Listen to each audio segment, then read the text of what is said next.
O programa 180 Graus, o ponto da virada, está se despedindo da TV Novo Tempo. E nesse momento de relembranças, eu não poderia deixar de destacar aqui o testemunho do Renato Ruela. Sabe aquele tipo de conversa que você tem com uma pessoa e essa conversa marca a sua vida, você sai dali transformado e nunca mais esquece daquele momento? Foi isso que aconteceu comigo quando eu tive aquela conversa, aquela gravação de testemunho com o Renato. Primeiramente, eu recebi o testemunho dele por e-mail, li aquela história, estudei a história dele e estava preparada para o dia da nossa gravação. Então, fiquei conhecendo ali o Renato na hora da gravação e tudo bem. Mas olha, quando esta história saiu da boca do Renato, aquilo ganhou uma força tão grande, um impacto tão grande sobre mim que eu quase não consegui terminar a gravação, de tão emocionada que eu estava. Pensa em uma pessoa que decidiu fugir de Deus a tal ponto de que um dia, em público, numa festa pública, ele chegou a gritar em voz alta para Deus abandoná-lo. Em meio a uma vida de muito álcool, de muitas baladas, sexo sem amor, sem respeito e um ceticismo agudo, ele só conseguiu experimentar um cansaço existencial tremendo. Mas Deus não desistiu dele. E um dia, imagine, dentro de uma danceteria, ele ouviu uma música. E não foi uma música gospel, nem um hino. Ele ouviu uma música do Legião Urbana. E aquela música tocou tão fundo o coração dele, como que dizendo assim, volta para Deus. E a verdade é que Deus ouviu as orações da mãe do Renato, uma mãe piedosa que sempre orou por seu filho. E mais ainda, mais impressionante ainda, Deus ouviu as orações de um pai que já nem vivia mais, porque nessa altura da vida, o pai já havia falecido, mas enquanto vivo, orava insistentemente por seu filho. Enfim, a graça de Deus o libertou. E aqui nós temos essa história registrada, uma linda história de transformação de 180 graus. Vamos louvar o nome de Deus juntos, revendo esse testemunho. Quando sentimos o toque de Deus na vida, uma mudança acontece.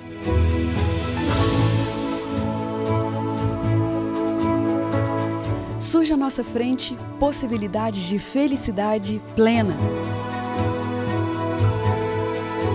O toque de Deus restaura, renova, refaz.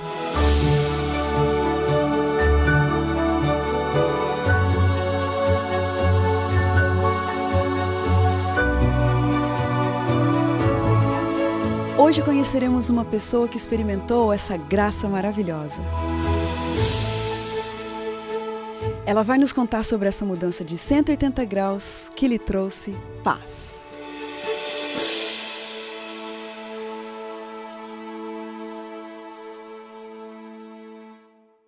Renato Ruela, que honra para a gente ter você aqui no nosso programa. Muito obrigado por ter aceitado o nosso convite. Obrigado.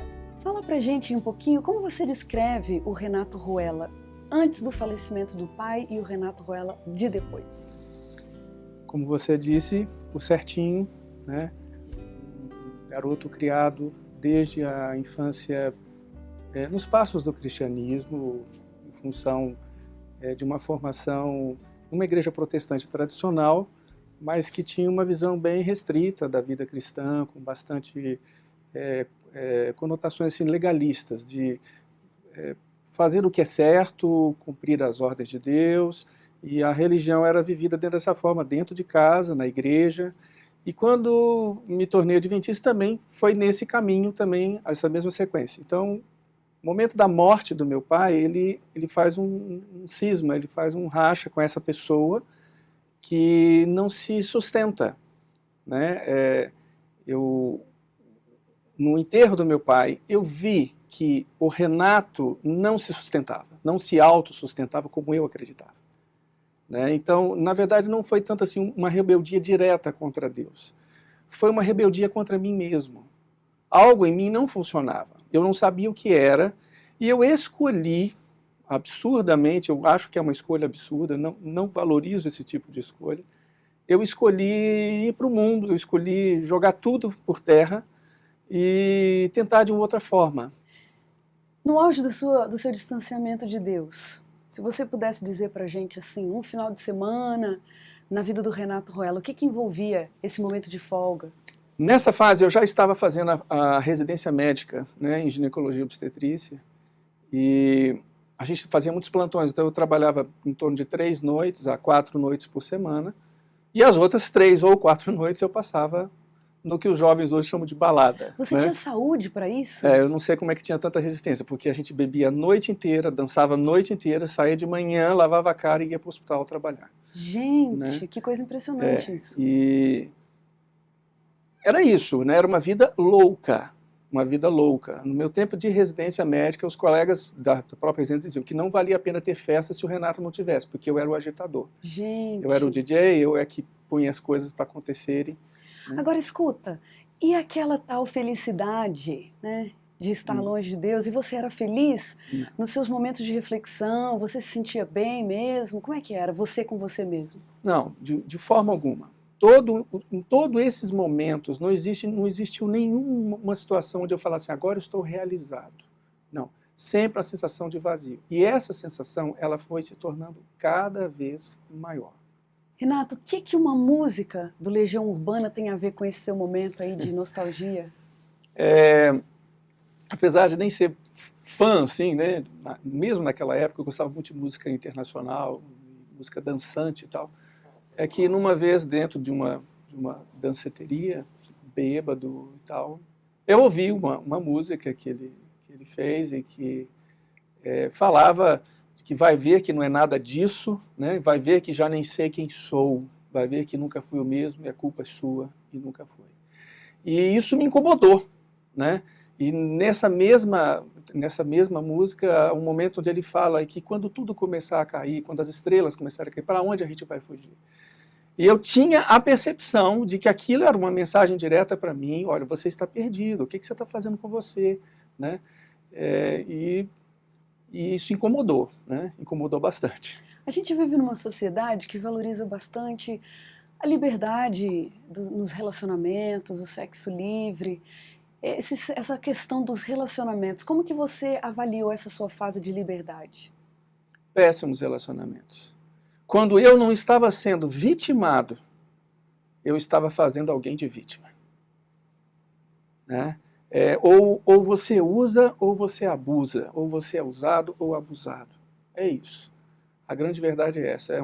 É uma sexualidade depravada por si só, mas que também não traz nada de satisfação profunda, completa. É sempre o senso do vazio. Nas madrugadas da vida, voltando para casa, aquela sensação, estou sozinho. Renato, você vem de uma formação cristã, uma base religiosa. Durante essa fase em que você esteve distante, você não teve iniciativa, não teve vontade de voltar para a igreja? Teve algum momento em que você voltou para a igreja por uma visita, talvez? Teve um momento que foi quase o ponto da virada, não chegou a ser. Voltando de um plantão, eu cheguei em casa e minha mãe me perguntou, Renato, você podia me levar na igreja?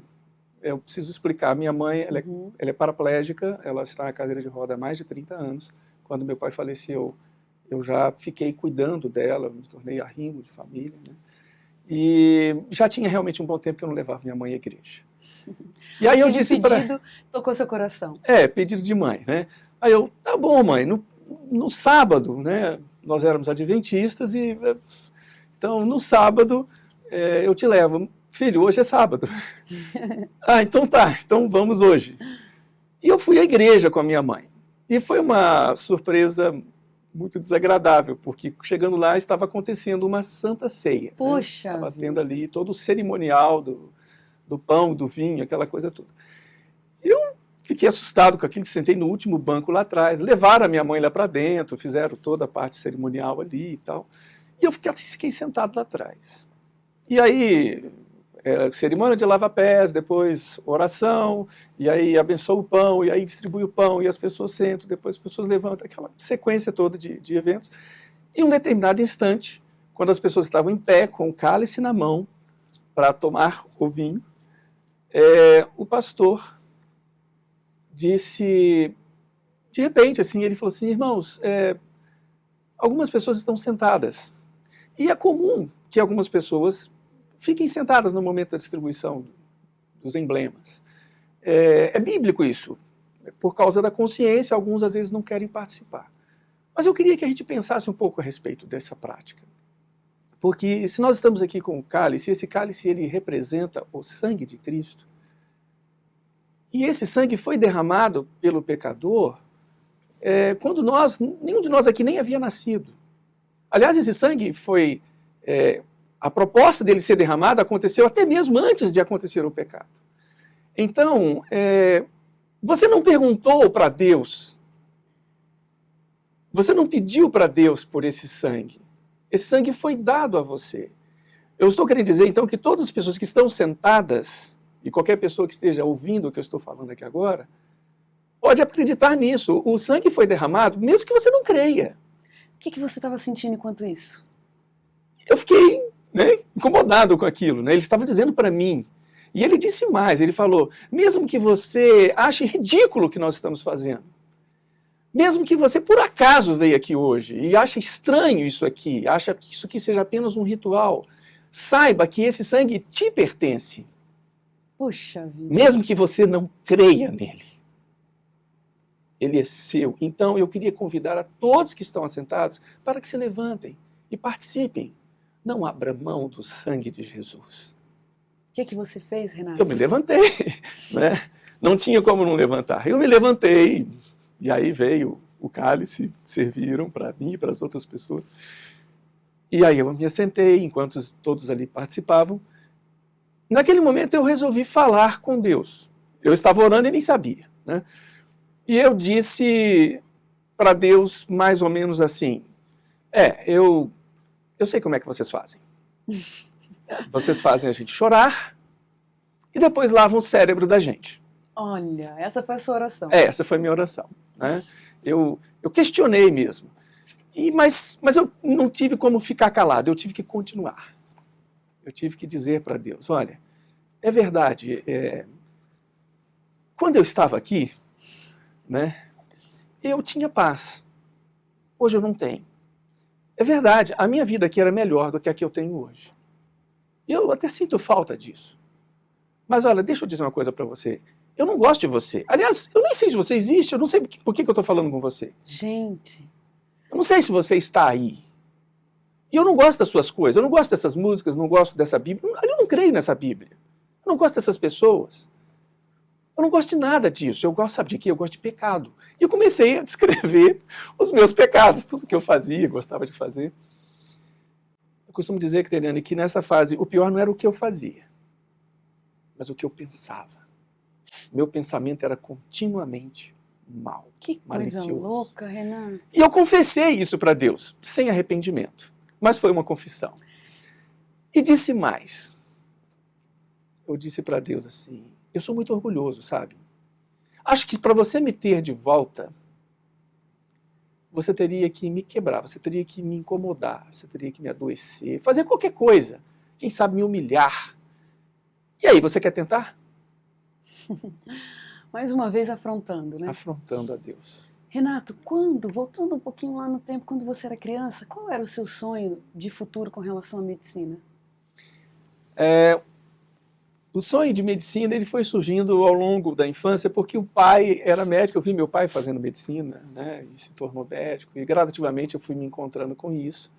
Mas quando decidi fazer realmente o vestibular de medicina, eu o fiz num grupo de oração, com um grupo de amigos que eram da igreja, na época de adolescência, que eu estudava num colégio, um internato da Igreja Adventista, lá em Petrópolis, no IPAI. E nesse grupo de oração eu tomei a decisão, vou ser um médico e vou ser um médico missionário. Olha isso, aquele sonho que um dia você teve de ser um médico e um médico missionário. Agora, você descreve uma situação como essa, em que você está afrontando a Deus mais uma vez. Não tinha aqueles momentos em que você voltava para trás e pensava, gente, eu queria ser um médico missionário, olha aqui agora a minha situação, não tinha esses momentos? Eu sentia isso às vezes na minha prática profissional.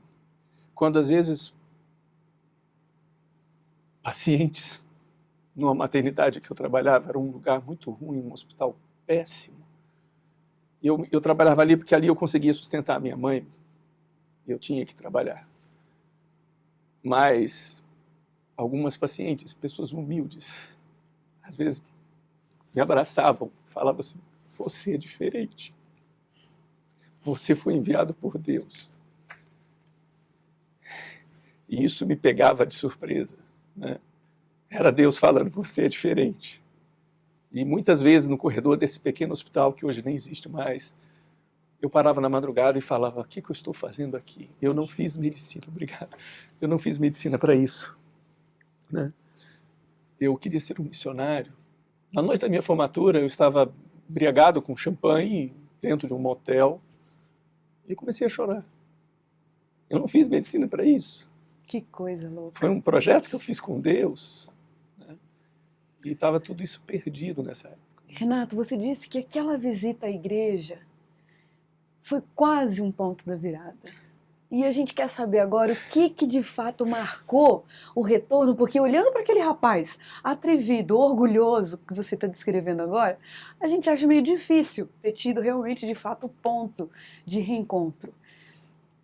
Que ponto foi esse? É que naquele dia lá da igreja, da Santa Ceia, na hora que eu saí, eu pensei que não ia acontecer nada, mas naquela noite o meu carro foi roubado. E aquilo me incomodou, eu fiquei com medo. Aí um amigo meu, que também era ex-adventista, falou assim, cara, você é doido, você foi lá na igreja, não se mexe com isso, você tá brincando com Deus, não se pode fazer isso. É melhor deixar essa coisa de Deus de lado. E meu carro foi achado depois e tal, e eu fui comemorar em Porto Seguro com alguns amigos, falsos amigos, bebendo muito, e farras, e etc. E aí, teve um momento, um insight, assim, que eu estava numa praia, eu acordei, vi que tinha uma moça do meu lado, eu nem sabia o nome dela, e a lua estava clara, a água do mar, eu fui até a praia, comecei a chapinhar ali na água, andar, e aí eu falei de novo com Deus, foi a segunda oração. Eu disse para Deus, olha, desculpa, eu vi que você tentou, mas olha o que eu gosto. Eu não sou mais aquele Renato, eu sou isso aqui. Então não mexe comigo não, deixa para lá. Valeu sua tentativa. E só. Voltando desse passeio, eu comecei o 2º ano de residência. Algum tempo depois conheci uma moça e comecei a namorar com ela. E foi a primeira vez em alguns anos em que eu comecei a gostar de uma pessoa. Era uma moça legal, uma família muito boa, assim, que me tratou muito bem, me receberam, me abraçaram. Eu era muito carente, né? Me abraçaram, me trataram muito bem. Dias depois, eu estava tomando cerveja com a mãe dessa moça. E ela, chorando, disse para mim, Renato, eu queria tanto ter Deus na minha família. Gente, que coisa. Você tem Deus. Por que você não traz Ele para a gente? Ela falou isso para você? E neste momento eu caí na real, né? Eu percebi e disse para ela, olha, eu já tive Deus. Eu joguei Ele fora. Eu gosto da sua filha. Eu penso até em casar com ela, mas eu sei que eu não vou ser feliz no casamento sem Deus. Não existe família sem Deus. Não existe como consertar as coisas sem Deus. Sem Deus nós somos isso que a gente é mau. Só que eu joguei Ele fora. Eu não tenho mais Ele para te trazer. E então, saindo dali, era uma terça-feira, indo para casa, eu fiz a terceira oração. Essa foi a oração de entrega.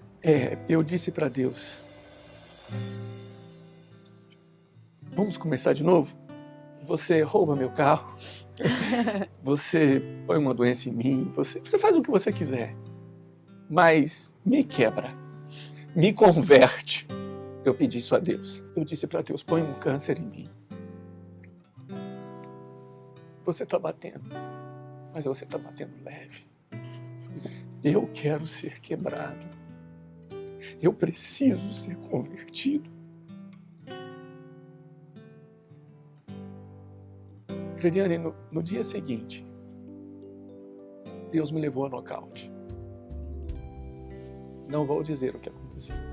Preciso preservar hoje minha família, eu mesmo. Mas Deus, naquele dia, me destruiu, literalmente. Tudo que eu era, o que dizia respeito à minha pessoa, ao meu nome, à minha questão profissional também, minha vida profissional, tudo foi abalado profundamente. E eu fiquei tão atordoado que eu passei praticamente 24 horas chorando ininterruptamente. Repensando toda a vida. Desesperado, sem saber o que fazer. Eu não via solução. Durante esse período de foram quase 30 horas, eu não me lembrei que eu tinha orado, eu não pensei no nocaute, eu pensei em tentar sair daquela situação. Eu me senti encurralado, finalmente, sabe? E aí eu percebi que os amigos eram realmente falsos amigos, porque na hora que você mais precisa, as pessoas saem fora. Renato, ouvindo essa história, a gente entende uma luta muito grande, sempre. Deus não te abandonou em nenhum momento. Mas você foi sustentado por mais do que simplesmente a sua base religiosa. Quem é que ficou orando por você durante esse tempo que você teve longe? A mãe sempre ora, né? Eu sempre digo para as mães, não pare de orar. Porque a palavra de Deus diz que por amor do teu pai e da tua mãe. Eu digo que hoje eu estou de novo na igreja, eu sou pai, tenho filhos, tenho uma família feliz. Porque Deus foi fiel. Talvez não a mim, eu não mereci. Ele foi fiel ao meu pai, ele foi fiel à minha mãe. Nós nunca podemos desistir de orar pelos nossos filhos, porque Deus é fiel. Mas houve uma pessoa muito especial. Ela chama-se Rosilene Evangelista. Rose trabalhava num escritório dentro do hospital que eu fui fazer residência. E ela era da Igreja Adventista e ela tinha conhecido meu pai. E um dia alguém falou com ela, lembra do Dr. Pedro Ruela? Ah, aquele homem era muito bom. Pois é, o filho dele, você conhece? Não, não conheço. Pois é, ele faz medicina, mas ele está perdido. E contaram para elas as minhas peripécias. E aí ela ficou com aquilo no coração dela e ela começou a orar por mim. Eu acho que ela nem sabia meu nome. Mas ela orava pelo filho do Dr. Pedro. Que coisa! Algum tempo depois eu fui fazer residência no hospital onde ela trabalhava. E ela me conheceu. É ele. E aí ela começou a orar mais ainda, mas ela começou a fazer algo também muito especial. Rose jejuava por mim todos os sábados. Ela fez isso durante 1 ano. E fui para a sala da Rose, assim, eu fui levado pelo Espírito à sala da Rose. Chegando lá, ela atendia um paciente, tinha um livro em cima da mesa dela, eu olhei, o nome do livro, Volta para Casa, Filho. O autor, Alejandro Bulhon. Era para você aquele livro, Ruela. Aí eu olhei, Rose, ela assustou. Oi, doutor, de quem é esse livro? É meu. Eu queria ler. E ela fez assim, meu pai, ele quer ler o livro. Eu não sabia por que ela estava com aquela emoção, porque ela vinha orando por mim há 2 anos. E então, lendo aquele livro, né, que é a parábola do filho pródigo, eu fui me reencontrar, né, com esse Deus maravilhoso, com a graça, com o encontro com o pai, fedendo a porcos, né, maldoso, e Deus foi limpando, foi transformando. Que coisa linda. Coisa linda. Que história linda. Renato, essa história é impressionante, não precisa nem dizer que é uma história realmente impactante. Mas o nosso tempo é curto e a gente tem um momentinho no nosso programa que é de umas perguntas rapidinhas e dá para a gente conhecer um pouquinho melhor. Vamos lá? O tempo.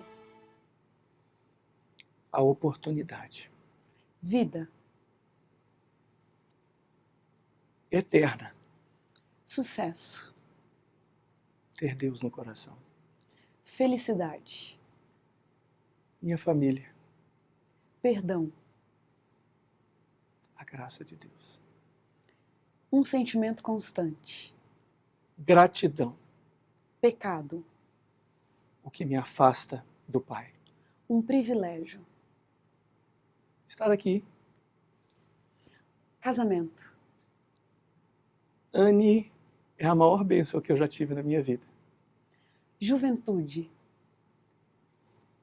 algo que ficou no passado, que foi desprezado, mas que eu creio viver eternamente de novo. A grande lição da sua história. A graça é maior do que qualquer comportamento, do que qualquer legalismo, do que qualquer tentativa de convencer Deus de alguma coisa. Ele simplesmente me aceitou. Envelhecer.